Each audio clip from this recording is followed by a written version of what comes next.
sou a professora Marília Gabriela, de Língua Portuguesa, e agora nós começaremos mais uma aula do 8º ano. Oi, gente, mais uma vez. Tudo bem com vocês? Espero que sim. E por aqui tá tudo certo, ok? Então, depois de um longo período de descanso, estamos nós aqui outra vez, né?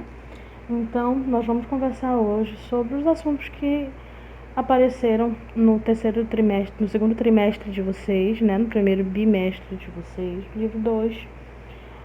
Os assuntos de redação que foram vistos e podem me acompanhar. Nós vamos ver os assuntos que estão presentes no capítulo 1, 2 e 3 de vocês, que é crônica, crônico-humorística, que está dentro do gênero crônica, o artigo de divulgação científica e o relato histórico. Bom, gente, como nós conversamos, eu quero que vocês relembrem o que é crônica. É um texto jornalístico e que retrata o cotidiano, o dia a dia, numa linguagem mais informal. Não é, gente, carregada de gírias, nem de marcas de oralidade, não é isso. Significa que é uma linguagem mais próxima do nosso dia a dia. É uma linguagem mais acessível, você consegue se identificar com o que está escrito numa crônica justamente pelo fato dela ser algo do dia a dia.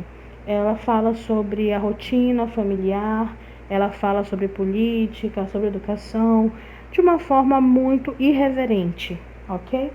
Então, apresenta uma narrativa informal, uso da oralidade na escrita, ou seja, linguagem coloquial, sensibilidade no contato com a realidade, síntese, uso de fatos como meio ou pretexto para o artista, um pouco de lirismo e subjetividade. Gente, o uso de oralidade na escrita não significa que vai estar cheio de marcas de oralidade. Uma coisa é uma coisa, outra coisa é outra coisa, ok?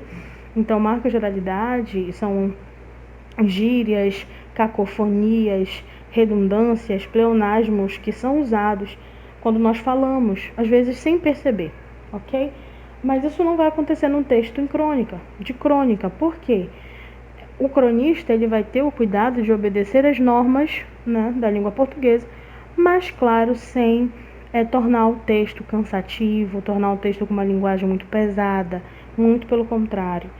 Por ser uma linguagem do dia a dia, eles primam por ser o mais simples e direto possível. Subjetividade, nesse caso, está falando do desejo, da vontade, dos sonhos, do amor e tudo mais. Bom, na crônica humorística, tem uma finalidade. Nós estamos falando sobre crônicas de uma forma geral. Anteriormente, nós falamos de uma forma bem geral. Mas agora eu preciso que nós foquemos na crônica humorística. Se a crônica, por si só, ela já é um texto irreverente, o que isso quer dizer? Um texto informal, um texto feito para brincar com o leitor, para fazer o leitor pensar de uma forma muito tranquila, muito leve. A crônica humorística, ela vai além. Ela brinca com os problemas. Ela traz de uma forma divertida a ironia, a sátira, as críticas, de uma forma divertida, de uma forma que meio que de brincadeira com o leitor. Tem por finalidade divertir os leitores e muitas das vezes fazer críticas ao comportamento humano. O perfil dos interlocutores e do locutor é locutor, escritor, destinatário para o público em geral. Os veículos que circulam as crônicas humorísticas são jornais, revistas, sites e livros. Os temas são episódios engraçados colhidos no noticiário ou no cotidiano. É você transformar, né, algo sério, algum problema sério, em algo mais leve, em algo para ser criticado de uma forma mais com mais humor. A estrutura é um texto curto, com poucos personagens, que se inicia quando os fatos principais da narrativa estão por acontecer.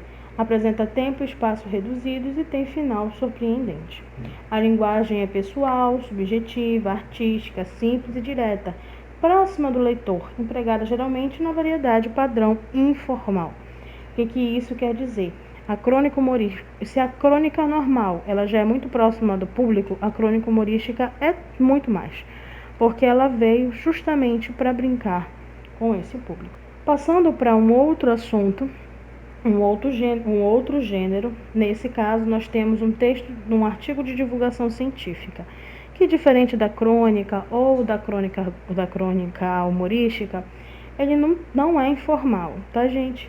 O artigo de divulgação científica, ele é feito para divulgar ao público descobertas da ciência, ok?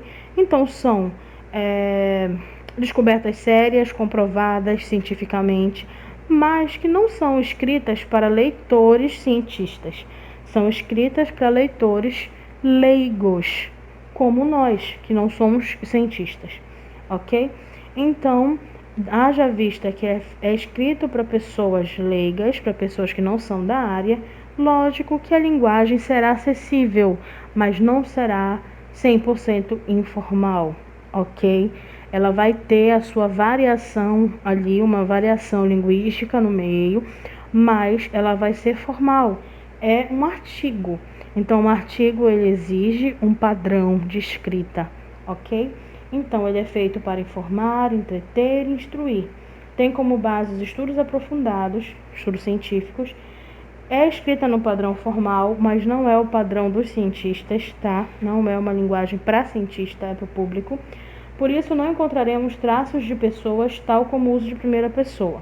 Isso aí é fato para qualquer texto formal. Os termos serão técnicos típicos da linguagem científica, mas esses termos técnicos não serão as palavras mais difíceis. Lembrando que o artigo de divulgação científica, como o próprio nome já diz, é para divulgar algo, uma descoberta, ok? E expõe ideias. O texto de divulgação científica vai divulgar, mostrar, certo? Uma descoberta, alguma coisa que foi feita através da ciência. E por último, nós vamos ver o relato histórico, que foi o nosso último assunto de redação, certo? O relato histórico, como o próprio nome já diz, é um relato do passado, de fatos importantes que formaram a nossa sociedade, ok?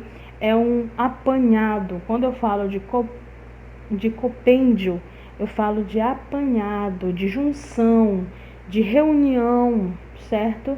É uma junção de acontecimentos que ocorreram no passado, ou seja, ele sempre corresponde a determinados acontecimentos em um determinado período do tempo, no passado, claro, sendo contados por alguém que já participou daquele momento ou por um narrador que estudou a época contada, que é chamado de historiador.